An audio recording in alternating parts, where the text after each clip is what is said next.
राधे राधे और जय ऋषभ देव जी महाराज की। मैं अभिषेक पटनाकर अपने चैनल गॉड इज माइंड पर आप लोगों का एक बार फिर स्वागत करता हूं। ऋषभ देव जी महाराज जो थे वो श्री नारायण के 24 अवतारों में से एक अवतार थे, जिन्होंने सरावगी धर्म का प्रकट किया था, यानी जैन धर्म का प्रकट किया था। वो जैन धर्म के पहले तीर्थंकर थे। तो हम आज उन्हीं के बारे में जानने की कोशिश कर रहे हैं। पिछले 2 अध्यायों में हमने आपको बताया था कि किस तरीके से ऋषभ देव जी का जन्म हुआ था, किस तरीके से ऋषभ देव जी ने अपने गृहस्थ जीवन को त्यागा था, और आज हम बताएंगे कि किस तरीके से ऋषभ देव जी का चलन देखकर सरावगी धर्म का प्रकट हुआ था। तो चलिए करते हैं आज के दिन की शुरुआत एक बार फिर राधे राधे के नाम के साथ और जय ऋषभ देव जी भगवान की। 5वें स्कंद का 6वां अध्याय। ऋषभ देव जी का चलन देखकर सरावगी धर्म का प्रकट करना। राजा परीक्षित इतनी कथा सुनकर बोले, हे मुनिनाथ, ऋषभ देव जी महाराज जो नारायण जी का अवतार थे, 8 सिद्धियों का मन अपनी ओर खींचकर उन्हें विरक्त क्यों नहीं कर दिया। जो मनुष्य काम क्रोध मोह लोभ व मन व इंद्रियों को अपने वश में रखता हो, उसे अष्ट सिद्धि की ओर देखने से डर व खटका है। सो ऋषभ देव जी भगवान उन सबको अपने अधीन किए थे। उन्होंने किस वास्ते अष्ट सिद्धि की ओर नहीं देखा। यह वचन सुनकर सुखदेव जी बोले, हे राजन, यह चंचल मन काम क्रोध आदि बड़े बड़े बलवानों की कुसंगति पाने से वश नहीं रहता। उनमें कामदेव ऐसा बली है कि जिसके मद में मनुष्य अंधा रहकर अपना भला बुरा नहीं समझता। यही कामदेव बड़े बड़े योगी व ऋषिवरों के तप व ध्यान में विघ्न डालकर हजारों वर्ष का तप एक क्षण में नष्ट कर देता है। चंचल मन बिजली व पारे के समान है, कभी एक ठिकाने नहीं रहता। इसलिए मन का विश्वास ना रखना चाहिए।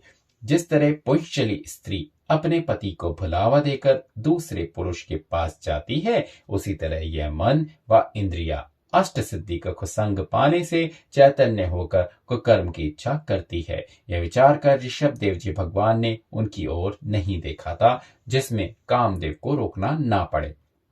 जड़ भरत रूप रहने से शास्त्र के अनुसार धर्म रखने व षटकर्म करने का प्रयोजन नहीं रहता। इसलिए बहुत मनुष्य ने ऋषभ देव जी भगवान का चलन देखकर स्नान करना और वेद पढ़ना छोड़ दिया। तभी से ओसवाल व सरावगी का मत फैला। जो लोग वेद व शास्त्र को नहीं मानते, उन लोगों में इस मत का प्रचार हुआ। वे लोग जैन धर्मी कहलाते हैं। ऋषभ देव जी उसी अवस्था में अग्नि जलने से जलकर परम धाम को चले गए। यहां समाप्त होता है हमारा 6वां अध्याय। अब करते हैं 7वें अध्याय की शुरुआत। ऋषभ देव जी के पुत्र भरत का राज्य करना और फिर वन में तप करने के लिए चले जाना। सुखदेव जी ने कहा, हे परीक्षित, ऋषभ देव जी भगवान का भरत नामक बड़ा बेटा जो उनकी जगह राजा हुआ, उसने धर्म पूर्वक राज्य करके प्रजा को पुत्र समान जाना। अपना विवाह पंचजनी नामक विश्व रूप की कन्या से किया। उसी स्त्री से धूमकेतु आदि 5 पुत्र बहुत सुंदर व प्रतापी उत्पन्न हुए। जब राजा ने बहुत से यज्ञ करके उनका फल परमेश्वर को अर्पण कर दिया, तब उन्हें ईश्वर की चतुर्भुजी मूर्ति का दर्शन ध्यान में होने लगा। इसी तरह 10,000 वर्ष राज्य व सुख होकर संसारी व्यवहार को झूठा समझ विरक्त होकर राजगद्दी बेटों को सौंप दी, और आप वन में पुलाश्रम नदी के किनारे जाकर, जहां पर नारायण जी सालग्राम रूप से रहते हैं, बैठकर भगवत भजन करने लगे। वह पत्तों की कुटी में कंद मूल खाकर जैसा आनंद करते थे, वैसा सुख उन्हें राजगद्दी पर बिल्कुल भी नहीं मिलता था। वेद की आज्ञा अनुसार ब्राह्मण व क्षत्रिय को नित्य शालग्राम की पूजा करनी उचित है। एक दिन राजा भरत मध्याह्न समय नदी के किनारे बैठे हुए सूर्य देवता का ध्यान कर रहे थे। उसी समय एक गर्भवती हिरणी अपने गोल से फूटकर जैसे वहां पानी पीने लगी, वैसे ही एक बाघ बोला। उसकी बोली सुनते ही हिरणी भागी तो नदी का सेतु नांगते समय उसके पेट से बच्चा गिर पड़ा। वह बच्चा तो जीता बच गया, परंतु वह हिरणी उसी जगह मर गई। राजा जड़ भरत जो बहुत दयालु थे, यह दशा देखकर विचार किया कि इस बच्चे को यहाँ पड़ा रहने से कोई जानवर खा लेगा या हमारे भूख व प्यास से यह बेचारा मर जाएगा तो मुझको पाप होगा। परमेश्वर ने इसका बोझा मेरे ऊपर डाल दिया है, इसलिए इसकी रक्षा जरूर करनी चाहिए। ऐसा विचार कर राजा ने उस बच्चे को उठा लिया और पानी से धोकर अपनी कुटीर में ले आए और गौ का दूध पिलाकर उसे पालने लगे। ऐसा तो होना ही था राजा भरत को, क्योंकि वो ऋषभ देव जी भगवान के पुत्र थे, इसीलिए वो इतने दयालु थे। चलिए करते हैं आगे की बात। 8वां अध्याय, उस बच्चे का खो जाना और राजा भरत जी का उसी शोक में तनु त्याग करना। सुखदेव जी महाराज ने कहा, हे राजन, जब उस बच्चे को पालने से अधिक मोह हुआ तब भरत जी अपने हाथ से हरी घास छीलकर उसको खिलाने लगे व उसके पास अपने पास सुलाने लगे। कितनी अच्छी बात है, अपने आप से हरी घास छीलकर उस बेचारे मासूम बच्चे को खिलाने लगे। वो जब दिशा फिरने व स्नान करने के लिए कहीं बाहर जाते तब उसे अपने साथ ही रखते। पूजा व तप करते समय भी उसको अपने पास बैठाए रखते थे। भरत जी ने इतनी प्रीति उस बच्चे से बढ़ाई कि उनके तप व ध्यान में बाधा होने लगी। जब वह बच्चा कहीं चला जाता तब उसके लिए बहुत उदास होते थे। अनायास एक दिन वह बच्चा छूटकर वन में चला गया और अपने गोल में मिल जाने से फिर लौटकर कुटी पर नहीं आया। जब राजा भरत ने बहुत ढूंढने पर भी उसे ना पाया तब बड़े सोच में कहने लगे, मुझसे बहुत चूक हुई, अकेला छोड़ देने से वह भाग गया। मैं ऐसा जानता कि वह चला जाएगा तो उसे अकेला कभी ना छोड़ता। परमेश्वर मुझ पर दया करके मेरा भाग्य उदय करे तो वह बच्चा मेरे पास चला आए। वह डांटने से मुनीश्वरों के बालकों के समान डरता था।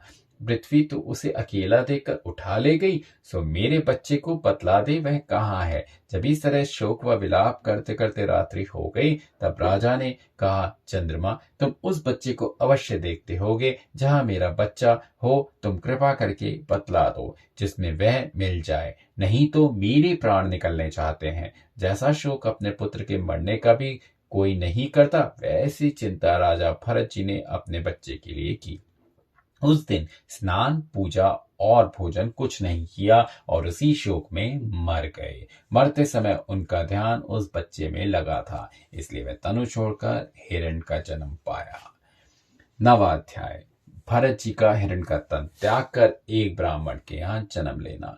सुखदेव जी ने कहा कि हे राजन, भरत जी हिरण का जन्म पाकर वन में रहने लगे, परंतु हरि भजन के प्रताप से वह अपने पूर्व जन्म का वृत्तांत जानते थे, इसलिए अपनी अज्ञानता समझकर मन में कहते थे कि मैंने हरि चरणों का ध्यान छोड़कर जैसी प्रीति उस बच्चे से की वैसी अपनी स्त्री और पुत्र से भी कभी नहीं की थी।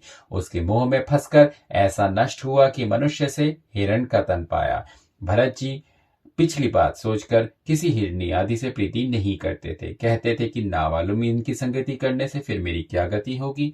यह समझकर वे किसी जीव को दुख नहीं देते थे और ना हरी घास खाते थे, तो जो फल व पत्ता सूख कर गिर पड़ता था उसे खाकर हिरण के तन में भी परमेश्वर का ध्यान व स्मरण करते थे। इतनी कथा सुनाकर सुखदेव जी बोले, हे राजन, मृत्यु से मनुष्य को प्रतिक्षण डर रहना चाहिए, ना जाने किस समय मृत्यु आ जाए। एक हिरण के बच्चे से मोह करने में ऐसा महात्मा की यह गति हुई, फिर दूसरों की क्या गिनती है। जो कोई परमेश्वर का ध्यान छोड़कर माया रूपी जाल में फंसेगा उसकी ऐसी ही गति होगी। भरत उस तन में दिन रात इसी बात का सोच करते थे कि जल्दी मेरा यह शरीर छूटे तो मनुष्य तन पाकर परमेश्वर का भजन करूं। एक रोज नदी पार उतर रहे थे। वह रूखे पत्ते खाने से निर्बल तो थे ही, इसलिए लांघते समय पुलाश्रम नदी में गिर पड़े और डूबकर मर गए। फिर अथवर्ण वेद पढ़ने वाले एक ब्राह्मण के यहाँ पुत्र हुए, उनका नाम भरत रखा गया। जब सयाने हुए तब पूर्व जन्म का वृत्तांत याद करके संसारी मोह में ना फंसे और दिन रात परमेश्वर के ध्यान में लगाए रहे। अपने पिता के डांटने पर भी पढ़ने में जी नहीं लगाया। उस ब्राह्मण के अंत समय में दूसरे बेटों से कहा कि हे पितरों, मैंने बहुत चाहा कि तुम्हारा भाई भरत कुछ पढ़े, पर उसने पढ़ने में चित्त नहीं लगाया, इस कारण मूर्ख रहा। तुम लोग मेरे अंत समय की बात मानकर ऐसा उद्योग करना कि जिसमें वह पढ़कर चतुर हो जाए। जब वह ब्राह्मण यह कहकर मर गए तब उसके बेटों ने भरत को पढ़ाने के लिए बहुत उपाय किए, पर उसने नहीं पढ़ा। जड़ भरत रूप बनकर ऐसा चलन पकड़ा कि कोई खिला दे तो खा ले, पिला देवे तो पिए, नहीं तो कुछ सोच ना करके दिन रात्रि परमेश्वर के ध्यान में मग्न रहे। भरत के भाइयों ने यह हाल देकर उससे अपना मन मोटा कर लिया, पर भोजन उसको दे दिया करते थे। जब उन्होंने देखा कि यह घर गृहस्थी का कोई काम नहीं करता, वृथा खाता है, तब उसे अपना खेत अगोरने के लिए बैठाकर कहा कि तुम देखा करो जिसमें इस खेत का अनाज कोई न ले जाए, पशु पक्षी भी खाने ना पाए। जड़ भरत ने उसकी कुछ रखवारी ना की, वह आनंद पूर्वक बैठकर परमेश्वर का स्मरण व ध्यान करने लगे। एक भीलों का राजा जो उस देश में रहता था, उसने मानता मानी कि हे भद्रकाली, मेरा बेटा हो तो मैं मनुष्य का बलिदान तुम्हें चढ़ाऊं। जब भद्रकाली की कृपा से उसके पुत्र उत्पन्न हुआ, तब उसने एक बालक को बलिदान देने के लिए मोल लेकर उसका पालन किया, किंतु वह बालक अपने बलिदान दिए जाने का हाल सुनकर भाग गया। तब राजा अपने नौकरों से बोला कि कुछ रुपया देकर एक मनुष्य बलिदान देने के लिए ढूंढ लाओ। वे लोग खोजते हुए रात्रि के समय उस खेत पर पहुंचे जहां पर जड़ भरत को हुष्ट पुष्ट देखकर बलिदान देने के लिए पकड़ लिया और गले में रस्सी बांधकर राजा के मंदिर पर ले गए। वह राजा जड़ भरत को देखकर बड़े हर्ष से बोला कि तुम ऐसा अच्छा मनुष्य बलिदान देने के लिए लाए हो जो अपने मरने का भी कुछ डर नहीं रखता, आनंद मूर्ति दिखलाई देता है। भद्रकाली इसका बलिदान देकर बहुत प्रसन्न होंगी। राजा के पुत्र पुरोहित व ब्राह्मण महामूर्ख थे, वेद व शास्त्र का हाल नहीं जानते थे कि मनुष्य का बलिदान देना चाहिए या नहीं। इस बात का विचार ना करके जड़ भरत को शौर कराकर व उपटन लगाकर स्नान कराया और बलिदान लेने के लिए उसको नया कपड़ा व गहना पहनाया, इत्र व चंदन शरीर में मिलकर बहुत अच्छा भोजन कराया। उस समय जड़ भरत ने प्रसन्न होकर मन में कहा कि जब से मेरे माता व पिता मरे हैं, तब से मुझे किसी ने ऐसा पदार्थ नहीं खिलाया था। आज बहुत अच्छे व्यंजन ये लोग प्रीति से खिलाते हैं। जब भोजन कराने के उपरांत जड़ भरत के गले में उत्तम फूलों का हार पहनाकर भद्रकाली के सामने खड़ा किया, तब ब्राह्मणों ने राजा के हाथ में नंगी तलवार देखकर कहा, मारो। जैसे ही राजा ने खड़ग मारने को हाथ उठाया, वैसे ही जड़ भरत ने विचार कर अपना सिर उसके आगे झुका दिया कि फिर पूरी व मिठाई खाते समय मैंने अपना मुंह फैलाया था, अब तलवार खाने के समय गर्दन सामने से हटाना उचित नहीं है। भद्रकाली ने उसको सिर झुकाते देखकर विचारा कि ये सब ब्राह्मण ऐसा ज्ञान नहीं रखते कि राजा को बलिदान देने से मना करे और इस हरिभक्त ब्राह्मण को दुख ना दे। यदि मैं इसकी रक्षा नहीं करती तो मुझे पाप होगा, क्योंकि कोई मनुष्य अपने सामने किसी को बिना अपराध दुख दे तो उसकी रक्षा करनी चाहिए, नहीं तो देखने वाले को पाप लगता है। ऐसा विचार कर भद्रकाली ने बड़ा क्रोध किया और खड़ग व खपर हाथ में लिए हुए चिल्लाकर ऐसा टपटा कि वह शब्द सुनते ही राजा अपने पुरोहित समेत बहरा होकर मूर्छित हो गया और तलवार गिर पड़ी। भद्रकाली ने उसी खड़ग से राजा और पुरोहित का सिर काट लिया और दोनों का सिर गेंद के समान उछालकर इस इच्छा से नाचने लगी कि जिसमें जड़ भरत प्रसन्न होकर मुझे कृपा व दृष्टि से देखे तो मेरा भला हो, उनके दुखी होने से मेरा कल्याण ना होगा। जब भद्रकाली ने नृत्य करने पर भी उसी तरह माथा झुकाए खड़े रहे, तब भद्रकाली ने स्तुति करके उनसे कहा, हे ब्रह्मदेव, आप कृपा करके मेरा अपराध क्षमा करें, क्योंकि जब किसी का भक्त व सेवक दूसरे का अपराध करता है तो उसके मालिक का नाम धरा जाता है। सो आप ऐसा विचार ना करें कि यह राजा भद्रकाली का भक्त था। यह तो मेरा बड़ा शत्रु है, जिसने आप जैसे महात्मा को दुख देना चाहा और राज्य व धन के मद में अंधा होकर तुम्हें नहीं पहचाना। जड़ भरत ने वचन सुनते ही मुस्कुराकर कहा कि आत्मा का कभी नाश नहीं होता माता, इसलिए अपना सिर कटने से मैं नहीं डरता, पर तेरा भक्त इस पाप के बदले नरक भोग करेगा, इस बात का सोच मुझे है। वाह, क्या सोच थी जड़ भरत जी की।